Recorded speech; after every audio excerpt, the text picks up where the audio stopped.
Hi,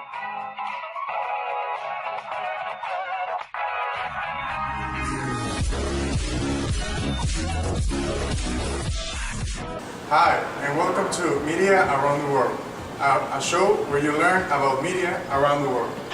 Today's topic is advertising, so let's start.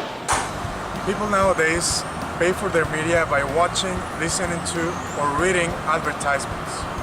Advertising is at least 3,000 years old. It started in 1200 BC. The Phoenicians painted messages on stones where people often walked on. Meanwhile, in pre-Hispanic Mexico, the Aztecas were compared to the Phoenicians. They were the first organized sellers in our country. They were wise in the art of making their products attractive to their clients. Advertising is not a mass medium. Advertising carries the messages that come to you from the people who pay for the mass media. This way of carrying messages is applied in all major mediums of communication. They became so important in newspapers, especially penny papers, that for some of them it is their only source of revenue.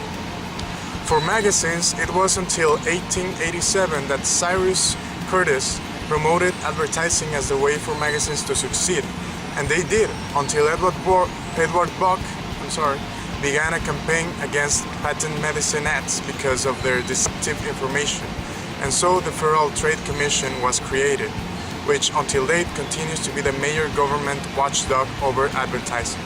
Advertisers flocked to major internet sites when they first were established. Marketers discovered a new clever way to make their advertisement work, with viral marketing, where they create an online message that is so entertaining to consumers that they pass it along through social networks, and the message becomes an online virus that promotes a product without the expense of a paid commercial. According to Bernstein, American art shares three characteristics: repetition, style, and ubiquity. Repetition. Art uses a technique which consists of repeating the same message over and over again to achieve maximum effect. An example of this can be seen back in 1851 when Robert Bonnet paid for an entire page of the Herald and repeat the message, "Bring home the New York later tonight." Throughout the years, advertising style has changed. For example, advertising today adopts a style of hyperbole and consists in an altering reality with amazing things or unreal stuff. Ubiquity. An important key in advertising world is the visual promotional ads, referring to the capacity of promoting something at the same time around the world. A clear example of this is all the ads that appear on the billboard road, singing, video screen at the sports stadium, or TV spots. Ads' primary objective is to catch the viewer's attention, and it can be done in different ways. Examples including being eye-catching, your ears, or your hair. It depends on the message that the company wants to transmit.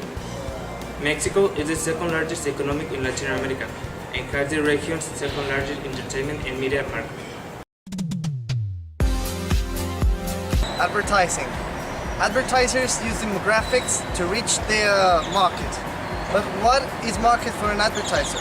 Markets are explained in many different ways. For example, a market is defined by gender, male or female, by age, child, young adults, or adults, by nationality, by culture. There are many factors which are diversification to our markets. This is why advertisers need demographics to sell their products.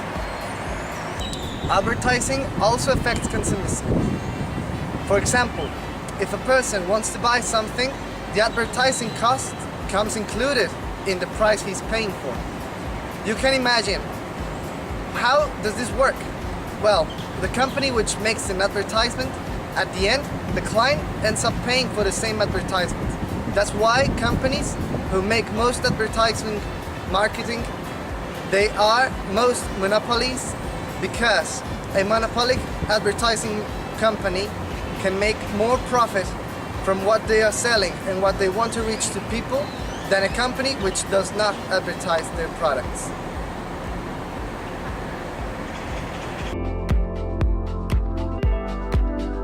Okay, so the purpose of all ads is for a company to create awareness of a brand their product, their service. This is done through an array of different techniques, using a variety of mass media, social media, television, radio, big billboards in the highway. Take Starbucks, for example. Every now and then they bring out their new seasoned latte, or their 400-calorie seasoned latte, and you always get bombarded on Facebook, on TV, and radio about getting the new Starbucks latte, the new innovative product. So advertising is also a way to bring back customer loyalty. There might be some of those customers that are skeptical, critical about a company's products. For example, so let's take McDonald's, for example. Most of us know that McDonald's food is extremely unhealthy. But then we have these massive campaigns by McDonald's saying that they sell 100% beef and all these salads, whatever. So it's also a way to target and bring back those customers that for one reason or another left or stopped buying the product or the service, whatever, depending on the company. Some people can consider ads to be manipulative. Well, as we all know, ads tend to tap into people's emotions. This is to obviously increase a person's willingness to buy whatever you're advertising. So it can be manipulative, but it also makes it relevant, because we always want that will be in our best interest. And obviously companies know that, and they want to, well, in the end they want you to buy their product. So they will use anything they can to their advantage. So with almost 8 billion people in the world, obviously companies have a big job to do when trying to reach their audiences. How do you do this? Mass media. Ads in mass media, say social media, TV, radio, go hand in hand. They need each other. As more US products seeks international markets, advertising must be designed to reach those markets. The first approach is to reach international markets, which means to advertise its products to a worldwide audience. There, a good example is, for example, Coca-Cola with its campaign "Drinking a Coke Together with, for example, your friend." The second approach is to change the technology, so to reach the audience and consumers with new technologies. One famous example is from the movie Minority Report, where Tom Cruise walks through the streets and cameras catches his eyes and giving personalized advertisement to him. The last approach is shifting the demographic patterns. This is a multilingual advertisement of the same ad and targeting different audiences. McDonald's is doing it by changing its slogan "I'm loving it" into "Me encanta" for the Spanish audience or "Ich liebe es" for the Germans. For example, when a local company like a car dealer wants to sell their products, they use local media like newspaper or broadcasting stations to promote their products. Often they get support by these medias in creating their advertisements. A second possibility is that a local manufacturer, like a sunglasses producer, wants to sell their products in a national level.